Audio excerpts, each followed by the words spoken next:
Hello everyone. मेरा नाम है Sandeep Das Gupta and welcome to अचीवर्ली। आज से हम लोग एनसीईआरटी क्लास 9 जियोग्राफी शुरू करने वाले हैं। एनसीईआरटी क्लास 9 हिस्ट्री कंप्लीट हो गया है और मैंने उसका एक सेपरेट प्लेलिस्ट भी क्रिएट कर दिया है। प्लेलिस्ट का लिंक इस वीडियो के डिस्क्रिप्शन बॉक्स में आपको मिल जाएगा। तो जो लोग हिस्ट्री के लेक्चर्स देखना चाहते हैं वहां से देख सकते हैं। आज हम लोग एनसीईआरटी क्लास 9 जियोग्राफी का चैप्टर 1 शुरू करेंगे। मैं पढ़ाते हुए इंपॉर्टेंट पॉइंट्स को स्टार मार्क करता हुआ चलूंगा।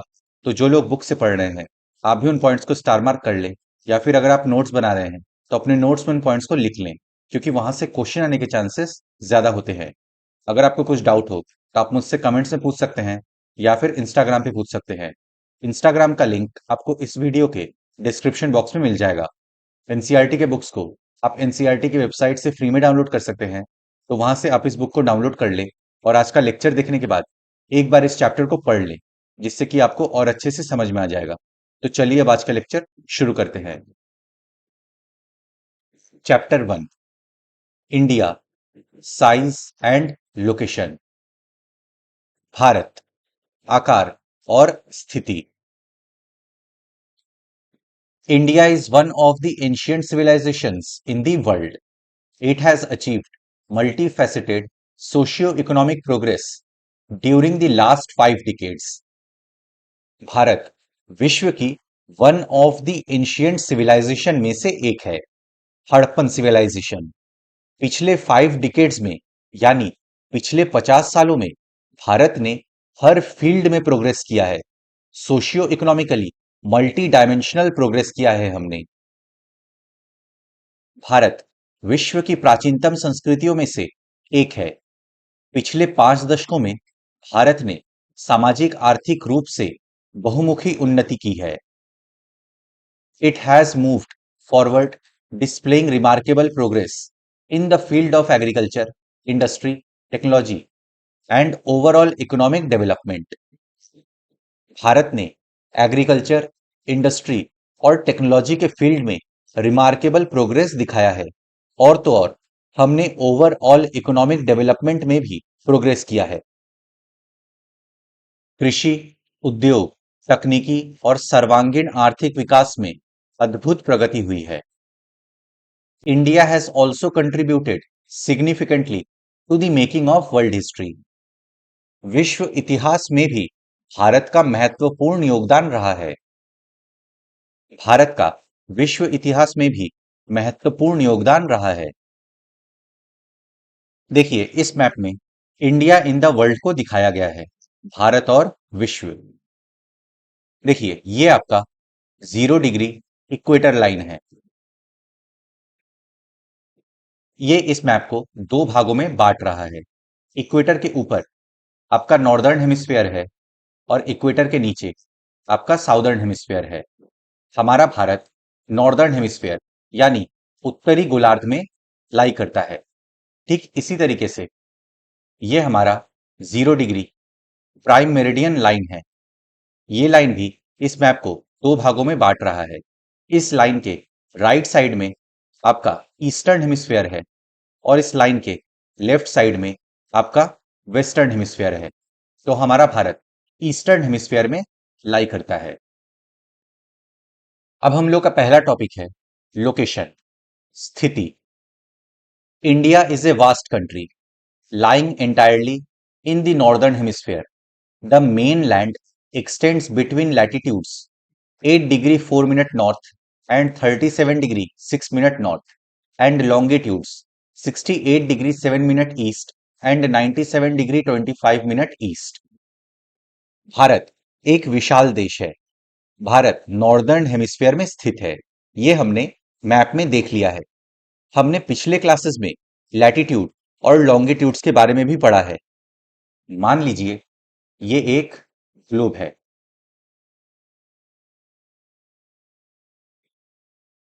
इस पे इन लाइंस को लैटिट्यूड कहा जाता है। ये आपके लैटिट्यूड है और इन लाइंस को लॉन्गिट्यूड कहा जाता है।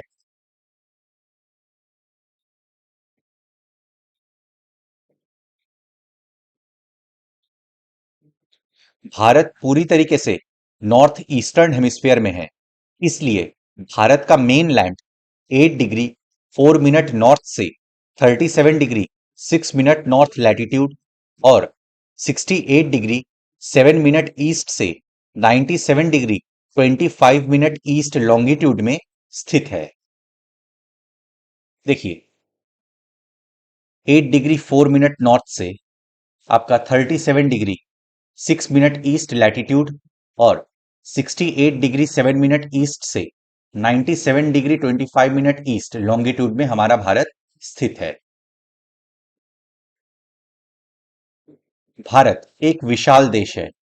यह उत्तरी गोलार्ध में स्थित है और इसका मुख्य भाग 8 डिग्री 4 मिनट उत्तर से 37 डिग्री 6 मिनट उत्तर अक्षांश तथा 68 डिग्री 7 मिनट पूर्व से 97 डिग्री 25 मिनट पूर्व देशांतर तक है। The tropic of cancer 23 degree 30 minute north divides the country into almost two equal parts. Tropic of cancer यानी कर्क रेखा भारत को लगभग 2 इक्वल पार्ट्स में बांटती है। कर्क रेखा 23 डिग्री 30 मिनट उत्तर में देश को लगभग 2 बराबर भागों में बांटती है। ये देखिए, ये है आपका ट्रॉपिक ऑफ कैंसर यानी कर्क रेखा। ये भारत को लगभग 2 बराबर भागों में बांटती है।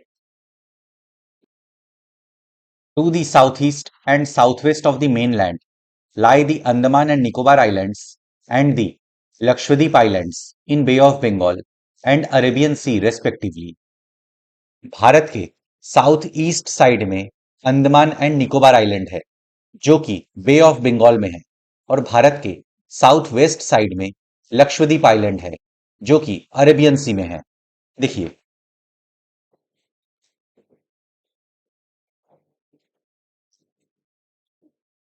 ये आपका साउथ ईस्ट साइड है और ये आपका साउथ वेस्ट साइड है। इस तरफ आपका अंडमान एंड निकोबार आइलैंड है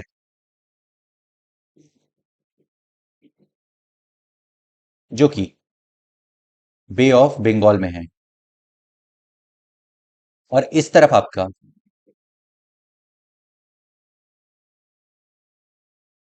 लक्षद्वीप आइलैंड है जो कि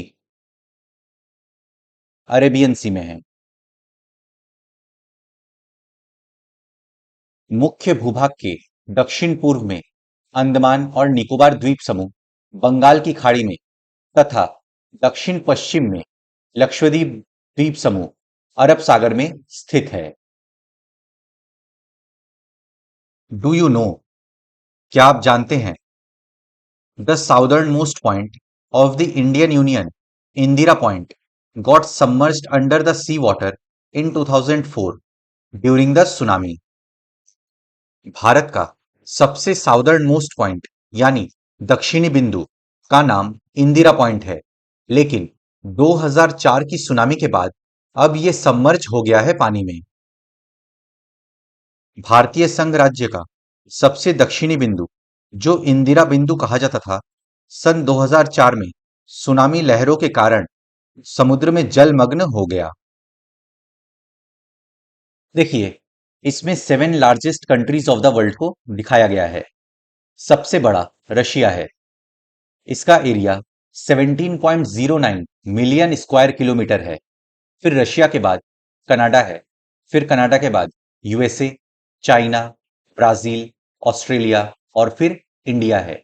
इंडिया 7th लार्जेस्ट कंट्री है वर्ल्ड में। इसको आप स्टार मार्क कर लीजिए और इसको आप याद कर लीजिएगा। अब हम लोग का नेक्स्ट टॉपिक है साइज, आकार। The land mass of India has an area of 3.28 million square kilometre. India's total area accounts for about 2.4% of the total geographical area of the world. Bharat के लैंड मास का area 3.28 million square kilometre है। पूरे विश्व के total geographical area का भारत केवल 2.4% है। भारत के भूभाग का कुल क्षेत्रफल लगभग 32.8 लाख वर्ग किलोमीटर है। भारत का क्षेत्रफल विश्व के कुल भौगोलिक क्षेत्रफल का 2.4% है। India is the seventh largest country of the world. Bharat विश्व का सातवां बड़ा देश है। इसको हमने पीछे स्लाइड में देख लिया है। India has a land boundary of about 15,200 kilometers and the total length of the coastline of the mainland, including Andaman and Nicobar and Lakshadweep, is 7,516.6 kilometre. Bharat के लैंड बाउंड्री का टोटल लेंथ 15,200 किलोमीटर है और भारत के coast line का length 7,516.6 kilometre है, जिसमें mainland और Andaman and Nicobar island और लक्षद्वीप भी शामिल है। भारत की स्थल सीमा रेखा लगभग 15,200 किलोमीटर और समुद्री तट रेखा अंडमान और निकोबार द्वीप समूह तथा लक्षद्वीप समूह के साथ 7,516.6 किलोमीटर है। देखिए, जब हम लोग लैंड बाउंड्री की सिर्फ बात करते हैं तो वो 15,200 किलोमीटर है। ये भारत की लैंड बाउंड्री हो गई। फिर जब हम लोग कोस्टलाइन की बात करते हैं तो वो मेनलैंड के साथ साथ अंडमान एंड निकोबार द्वीप समूह और लक्षद्वीप समूह को मिलाकर 7,516.6 किलोमीटर है। India is bounded by the young fold mountains in the north west, north and north east. Bharat के नॉर्थ वेस्ट, नॉर्थ और नॉर्थ ईस्ट में यंग फोल्ड माउंटेन्स हैं, यानी नवीनतम वलित पर्वत है। हिमालयास यंग फोल्ड माउंटेन्स हैं। भारत के उत्तर पश्चिम, उत्तर तथा उत्तर पूर्वी सीमा पर नवीनतम वलित पर्वत हैं। South of about 22 degree north latitude, it begins to taper and extends towards the Indian Ocean, dividing it into two seas, the Arabian Sea on the west and the Bay of Bengal on its east. 22 degree north latitude के south में Indian ocean की ओर भारत का भूभाग taper यानी संकरा हो गया है। इसके ईस्ट में बे ऑफ बंगाल है और वेस्ट में अरेबियन सी है। इसके दक्षिण का भूभाग उत्तर में चौड़ा और 22 डिग्री उत्तरी अक्षांश से हिंद महासागर की ओर संकरा होता गया है। इसके पश्चिम में अरब सागर तथा पूर्व में बंगाल की खाड़ी स्थित है। देखिए, ये 20 डिग्री नॉर्थ लैटिट्यूड है, तो यहां कहीं पे 22 डिग्री नॉर्थ लैटिट्यूड होगा। तो इसके नीचे जब हम लोग आते जाएंगे तो ये टेपर होते जा रहा है, यानी संकरा होते जा रहा है। और इसके ईस्ट साइड में बे ऑफ बंगाल है और वेस्ट साइड में अरेबियन सी है। The latitudinal and longitudinal extent of the main land is about 30 degree. हमने पीछे स्लाइड्स में पढ़ा कि भारत 8 डिग्री 4 मिनट नॉर्थ से 37 डिग्री 6 मिनट नॉर्थ लैटिट्यूड में स्थित है और 68 डिग्री 7 मिनट ईस्ट से 97 डिग्री 25 मिनट ईस्ट लॉन्गिट्यूड में स्थित है। यानी भारत के मेन लैंड का लैटिट्यूडनल और लॉन्गिट्यूडनल एक्सटेंट लगभग 30 डिग्री है। मतलब नॉर्थ से साउथ में और ईस्ट से वेस्ट में भी इसका एक्सटेंट 30 डिग्री है। अक्षांश और देशांतर का विस्तार लगभग 30 डिग्री है। Despite this fact, the east-west extent appears to be smaller than the north-south extent.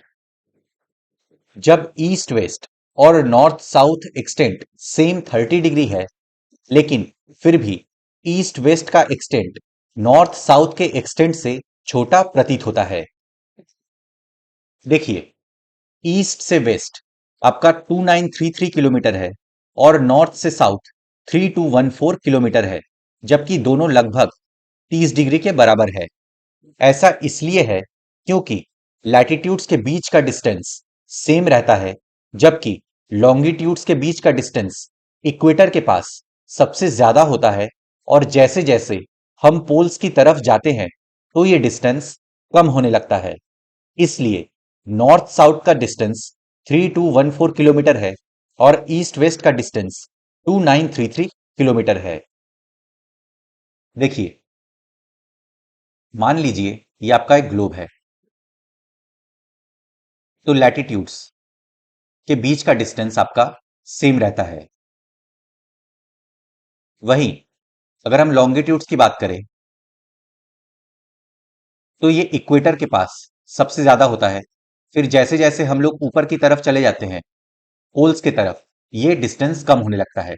इसी वजह से यहां पे हमें डिफरेंस देखने को मिलता है। परंतु फिर भी पूर्व पश्चिम का विस्तार उत्तर दक्षिण के विस्तार की अपेक्षा कम प्रतीत होता है। From Gujarat to Arunachal Pradesh there is a time lag of 2 hours. Gujarat से अरुणाचल प्रदेश के लोकल टाइम के बीच 2 घंटे का अंतर है। देखिए, 24 आवर्स में अर्थ 360 डिग्री रोटेशन करता है, तो 1 आवर में 360 डिग्री डिवाइडेड बाय 24, 1 आवर में 15 डिग्री का रोटेशन होता है। ठीक, यानी हम लोग ऐसे कह सकते हैं कि 15 डिग्री रोटेट करने के लिए अर्थ को 1 घंटे का समय लगता है। तो भारत का ईस्ट से वेस्ट एक्सटेंट 30 डिग्री के लगभग है। इसी वजह से गुजरात और अरुणाचल प्रदेश के बीच स्थानीय समय में 2 घंटे का अंतर है। गुजरात से अरुणाचल प्रदेश के स्थानीय समय में 2 घंटे का अंतर है। Hence, time along the standard meridian of India, 82 degree 30 minute east, passing through Mirzapur in Uttar Pradesh, is taken as the standard time for the whole country. अगर ऐसे टाइम डिफरेंस रहता तो सारे काम करने में, ट्रेन्स पकड़ने में बहुत प्रॉब्लम आती। इसलिए इस प्रॉब्लम को दूर करने के लिए पूरे देश के लिए एक स्टैंडर्ड मेरिडियन यानी मानक याम्योत्तर डिसाइड किया गया है, जो कि 82 degree 30 minute east longitudinal line है, जो मिर्जापुर उत्तर प्रदेश से पास होता है। इससे पूरे भारत में एक स्टैंडर्ड टाइम रहेगा। अतः 82 डिग्री 30 मिनट पूर्व देशांतर रेखा को भारत की मानक याम्योत्तर माना गया है, जो कि उत्तर प्रदेश में मिर्जापुर से गुजरती है। देखिए, यह है आपका standard meridian 82 degree 30 minute east longitudinal line. यह है आपका standard meridian. Latitude affects the length of day and night from south to north. Latitude का इफेक्ट साउथ से नॉर्थ की ओर दिन और रात के लेंथ पर पड़ता है। इक्वेटर पे सनरेज स्ट्रेट गिरती हैं, इसलिए इक्वेटर पर दिन और रात लगभग बराबर होते हैं। लेकिन जैसे जैसे हम इक्वेटर से दूर जाते हैं, तब सनरेज स्लैंट यानी तिरछी हो जाती हैं। इस वजह से दिन और रात के लेंथ पर फर्क पड़ता है। इसलिए जब हम भारत में साउथ से नॉर्थ की ओर जाते हैं, तब दिन और रात के लेंथ में डिफरेंस देखने को मिलता है। अक्षांश का प्रभाव दक्षिण से उत्तर की ओर दिन और रात की अवधि पर पड़ता है। इस मैप में international highway of trade and commerce को दिखाया गया है और भारत की दूसरे देशों के साथ कनेक्टिविटी को भी दिखाया गया है। रेड लाइन में आपके एयर रूट्स हैं और ब्लू डॉटेड लाइन में आपके सी रूट्स हैं। इस मैप को आप अच्छे से स्टडी कर सकते हैं। अब हम लोग का नेक्स्ट टॉपिक है India and the world, Bharat तथा विश्व। The Indian land mass has a central location between the east and the west Asia. India is a southward extension of the Asian continent.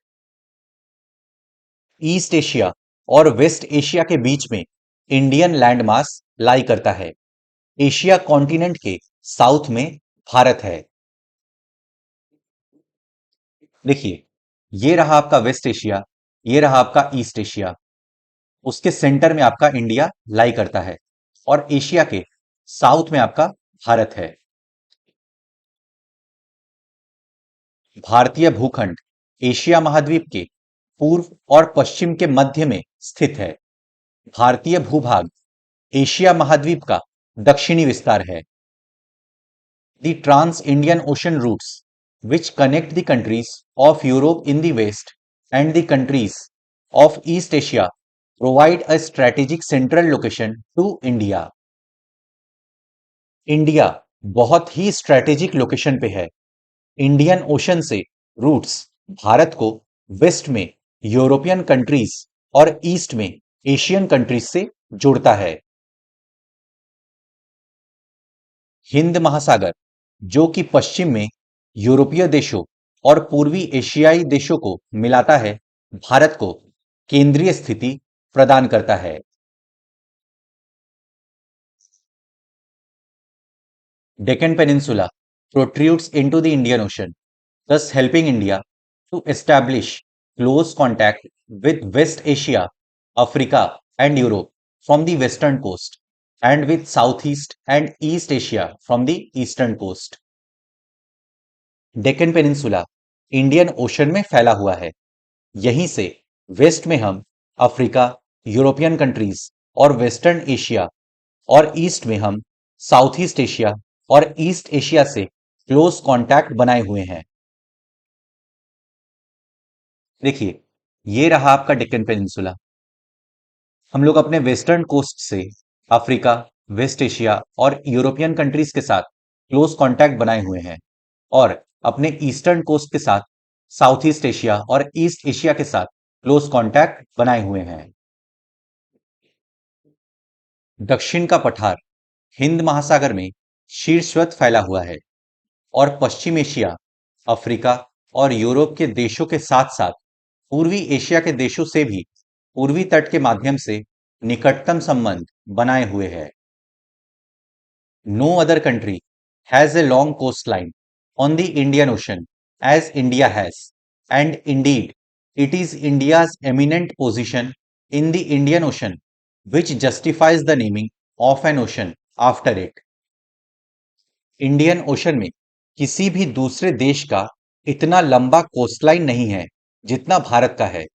Bharat के इसी इंपॉर्टेंट लोकेशन की वजह से इस ocean को Indian ocean का नाम दिया गया है। हिंद महासागर में किसी भी देश की तटीय सीमा भारत जैसी नहीं है। भारत की इसी महत्वपूर्ण स्थिति के कारण एक महासागर का नाम इसके नाम पर रखा गया है। India's contacts with the world have continued through ages, but her relationships through the land routes are much older than her maritime contacts. Bharat पूरे विश्व के साथ बहुत लंबे समय से जुड़ा हुआ है, लेकिन ये संबंध सी रूट्स की तुलना में लैंड रूट्स के साथ ज्यादा पुराना है। भारत का विश्व के देशों के साथ संपर्क युगों पुराना है, परंतु ये संबंध समुद्री जलमार्गों की अपेक्षा भूभागों से होकर था। The various passes across the mountains in the north have provided passages to the ancient travellers, while the oceans restricted such interaction for a long time. North में माउंटेन्स में जो पासेस हैं वहां से अनेक ट्रैवलर्स भारत में आए, जबकि बहुत समय तक सी रूट्स का पता नहीं चला था। उत्तरी पर्वतों के दर्रों से अनेक यात्री प्राचीन काल में भारत आए, जबकि समुद्री मार्ग बहुत समय तक ज्ञात नहीं थे। These routes have contributed in the exchange of ideas and commodities since ancient times. Ancient times में इन लैंड रूट से आइडियाज और कमोडिटीज का आदान प्रदान होता रहा है और फिर आगे चलकर सी रूट से भी विचारों का, वस्तुओं का आदान प्रदान होने लगा।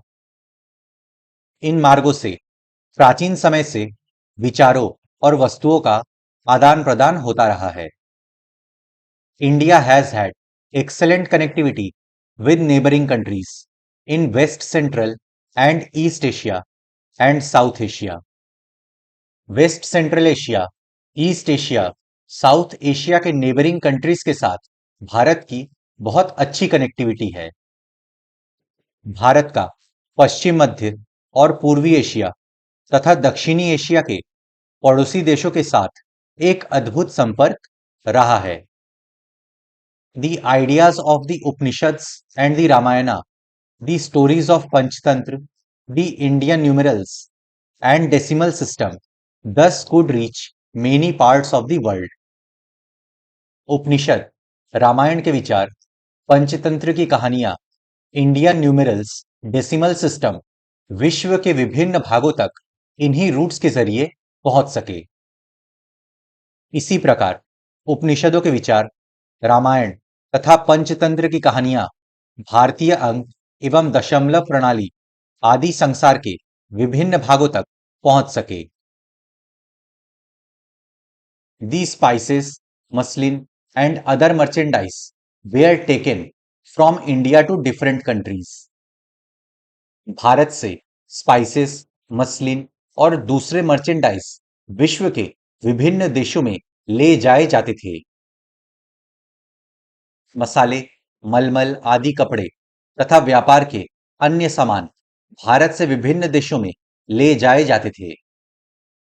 On the other hand, the influence of Greek sculpture and the architectural styles of dome and minarets from West Asia can be seen in different parts of our country. वहीं ग्रीक स्कल्पचर और west Asia के architectural style के गुंबद, मीनारों का प्रभाव भारत के विभिन्न क्षेत्रों में देखा गया है। इसके विपरीत यूनानी स्थापत्य कला तथा पश्चिमी एशिया की वास्तुकला के प्रतीक मीनारों तथा गुंबदों का प्रभाव हमारे देश के विभिन्न भागों में देखा गया। डू यू नो, क्या आप जानते हैं, since the opening of the Suez canal in 1869 India's distance from Europe has been reduced by 7000 kilometre. 1869 में सुएज कनाल बनने के बाद भारत से यूरोप के बीच की दूरी 7000 किलोमीटर कम हो गई है। सन 1869 में सुएज नहर के खुलने से भारत और यूरोप के बीच दूरी 7000 किलोमीटर कम हो गई है। इस मैप में भारत और पड़ोसी देशों को दिखाया गया है। अब हम लोग का नेक्स्ट टॉपिक है इंडियाज नेबर्स, भारत के पड़ोसी देश। India occupies an important strategic position in south Asia. India has 28 states and 8 union territories. South Asia में भारत बहुत ही स्ट्रेटेजिक लोकेशन पे है। भारत में 28 राज्य हैं और 8 यूनियन टेरिटरी है। भारत का दक्षिण एशिया में एक महत्वपूर्ण स्थान है। भारत में 28 राज्य और 8 केंद्र शासित क्षेत्र हैं।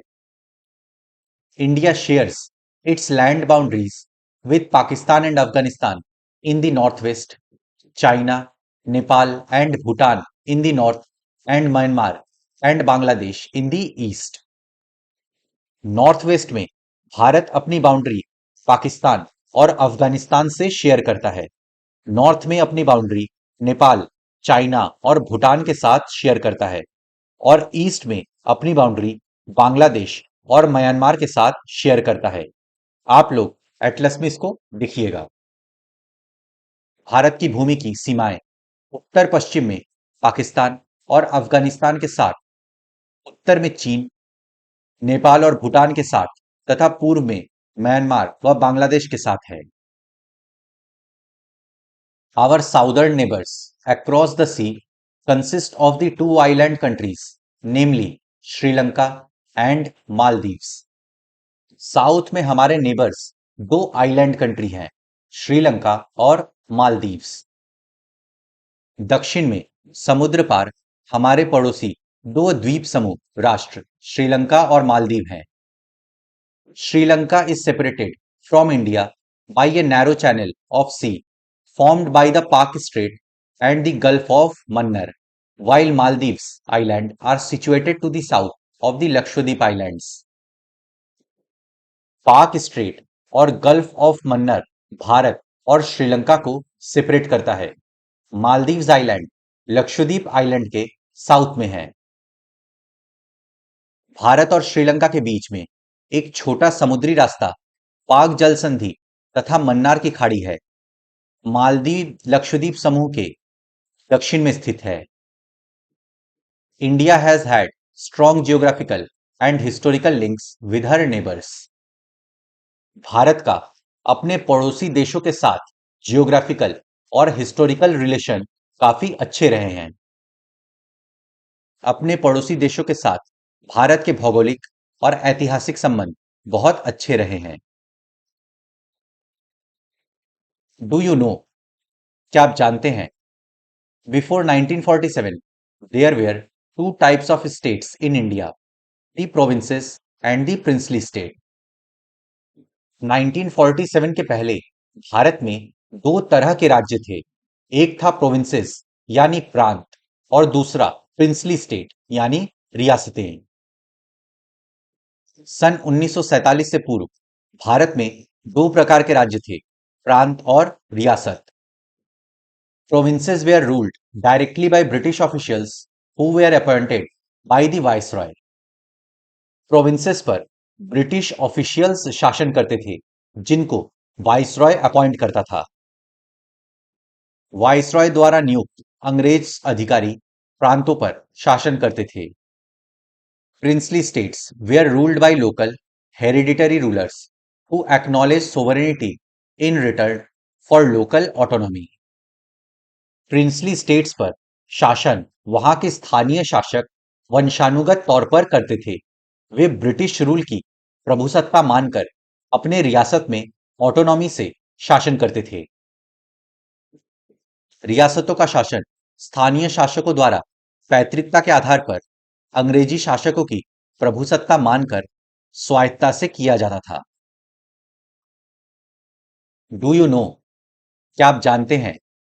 School Bhuvan is a portal providing map-based learning to bring awareness among the students about the country's natural resources, environment, and their role in sustainable development. School Bhuvan एक पोर्टल है जो देश के प्राकृतिक संसाधनों, पर्यावरण और सतत विकास में उनकी भूमिका के बारे में छात्रों के बीच जागरूकता लाने के लिए मानचित्र आधारित शिक्षा प्रदान करता है। It is an initiative of Bhuvan, NRSC, ISRO, based on NCERT syllabus. NCERT syllabus पर बेस्ड NRSC, ISRO की ये एक पहल है। ये NCERT पाठ्यक्रम के आधार पर भुवन, NRSC, ISRO की एक पहल है। तो फ्रेंड्स, इसी के साथ हम लोग का चैप्टर 1 समाप्त होता है। मैं आशा करता हूं कि आपको सब कुछ समझ में आ गया होगा। अगर आपको फिर भी कुछ डाउट है तो आप मुझसे कमेंट्स में पूछ सकते हैं या फिर इंस्टाग्राम पे पूछ सकते हैं। अपने फ्रेंड्स के साथ इस वीडियो को शेयर करें। वीडियो पसंद आए तो लाइक करें, चैनल को सब्सक्राइब करें। मैं मिलता हूं आपसे नेक्स्ट लेक्चर में। Good day to everyone. जय हिंद।